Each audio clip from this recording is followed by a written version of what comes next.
I'm a nurse from Kentucky, and about 9 years ago, my family and I had traveled to upstate New York to celebrate and be there for the graduation of my nephew from West Point.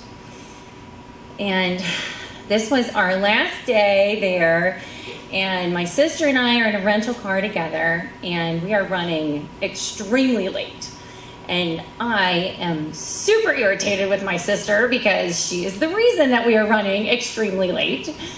And as we're driving along, she says, okay, this is where we need to head to, and I'm putting it in my navigation, and it's loading, and loading, and loading, and all of a sudden she says, oh my gosh, should we stop? And I look up and I see this car in a ditch on the right side of the road, and there's no emergency vehicles around. And I say, yes, we need to stop. So we pull over, and I start walking over to this car. And there's a couple of other people that have stopped, and they're walking over as well. And some other people had beat me there. And I said, I'm a nurse, I can help. Is anybody hurt? And in the grass next to this car is this teenage boy holding his knees, rocking back and forth, and a man is rubbing his back, and he says, no, he's fine, he doesn't need any help. And I said, okay.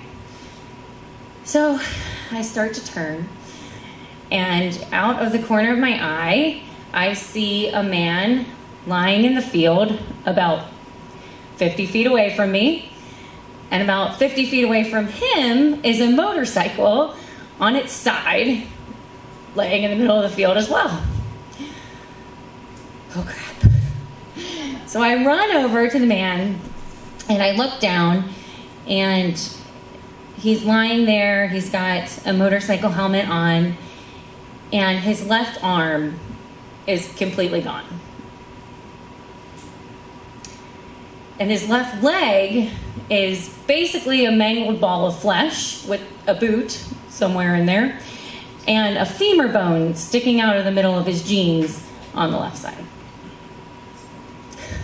Holy shit. So I immediately look down, I say, what's your name? He says, Chris. I said, Chris, my name is Janie. I'm a nurse. I'm going to help you.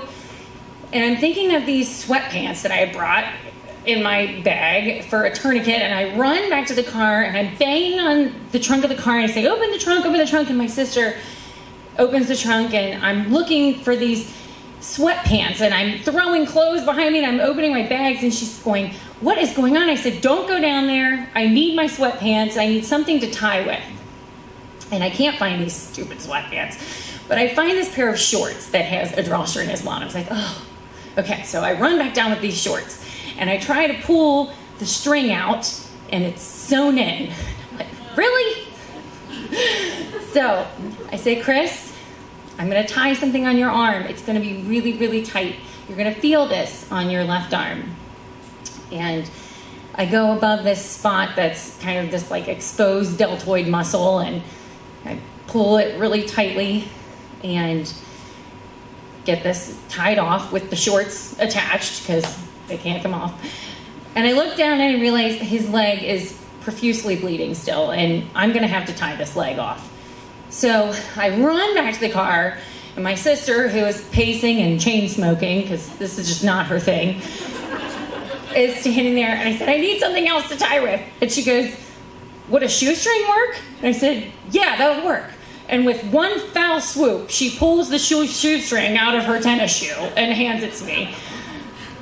I run back down, and there's another gentleman there that's helping me, and another woman too, and I say, you guys help me, I need to tie his leg off. So we roll him over, and my hands are really slippery and slimy. They're covered in blood, and his femur bone is rubbing against my forearm, and I'm trying to tie his leg off, so they help me tie it really tightly. And I said, Chris, I'm tying this on your leg. It's going to be really tight. You're going to feel this. So I tie off his leg with their help as well. And I look around, and I say, Chris, an ambulance is going to be here any minute. I know it. Just hang in there. I'm here with you.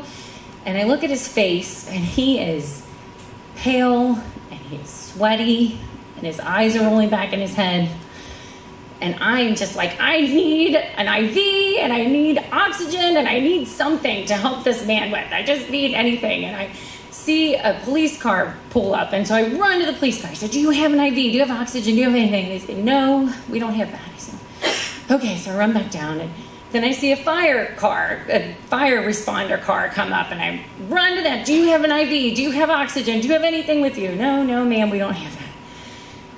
So I run back down, and I'm holding Chris's hand and staring at his AC with this huge vein popping out, just staring at me like, here you go, do something.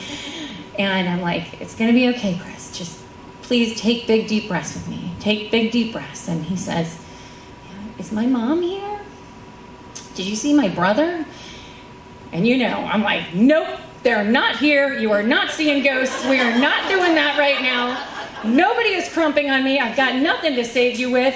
Hold it together. No, I'm here with you, all right? Nobody else is. So I hold his hand, and I said, there's going to be an ambulance here. And sure enough, a few minutes later, an ambulance pulls into the grass, and a man and a woman get out, and they start walking over, and I run over to them, and I say, okay, we need an IV, and we need some oxygen, bring it on over. And she goes, ma'am, we're BLS. We don't have that. And I go, are you kidding me? Oh my God. So, sure enough, they have oxygen, thankfully. And the man says, we have oxygen. I say, okay, he needs oxygen. He starts to pull out a nasal cannula, and I say, no. We need a non-rebreather mask. Come on over, bring the non-rebreather mask. So he brings that over. And as the woman walks over and looks down and sees Chris, she takes this shaky hand to her radio, and she says, we have an amputation. We need a helicopter. And everybody's like full panic mode. And I'm like, all right, guys, oxygen, mask, face, now. Chris, breathe. You've got oxygen on. So holding it together, holding his hand. Come on. As soon as this paramedic gets here, Chris, I said, you're going to have this IV. You're going to feel so much better. Keep breathing. Hang in there, buddy. So paramedic comes and brings the bag with him, and he's got the IV stuff. I'm like, oh my God, look at this AC. I've been dying to stick this thing forever. Put this IV in right here. So he goes ahead and sticks it, even though I kind of wanted to do it myself, but whatever. So he put the IV in, and the bag is sitting on the ground, and I grab it immediately. I hold it above my head, and I'm squeezing these fluids in, and I'm like, good God, people, like, hello, he needed this, but... So I'm holding this bag over my head, and I'm talking to Chris. I say, as soon as the helicopter gets here, Chris, we're going to load you up. I said, you're going to do great. You're doing so good. Keep breathing. We've got this IV in. And he says, okay. And he said he felt better. He said he was feeling better with this so far. So the helicopter lands, and this is about 45 minutes from the time that we had pulled over on the side of the road. And we load him up, get him onto the helicopter, and he flies away. And I start walking back to my car. We're really late now. And I'm getting in the car, and an officer comes over and hands me a few alcohol swabs. So I was like, okay, thank you. Helpful. And he says, ma'am, I'd like to see your license. And I said, oh goodness. I said, I did not see the accident. I don't know what happened. I said, I came afterward. I am so sorry. I didn't see any of it. And he says, no, that's not why I want to see your license. He said, I think you just saved this man's life, and his family is going to want to know who did this for him. Oh, so hand him my license. And he looks at it and he goes, you're from Kentucky? I'm from Kentucky. Oh my gosh, well that's just amazing. He says, wow. And he takes down my phone number and he says, that was just truly amazing. So my sister and I get back in the car and start on our way, silently driving as if like, did that just happen? What just happened? So we finished our day in New York, and we flew home that next day. And 2 days later, I get a phone call, and I answer the phone, say hello, and she says, is this Janie? I said, Yes. She said, my name's Alice, and I'm here in the hospital with my brother Chris, and I think you saved his life. And I said, oh my gosh, I'm so glad he's alive. And she said, he is, and he wants to talk to you. I said, oh, that's great, that's great. So he gets on the phone, I get on the phone with him, and he says, Janie? I go, yeah. And he goes, oh my God, I can't believe you were there. This is crazy. He goes, you're from Kentucky? Yes, I'm from Kentucky.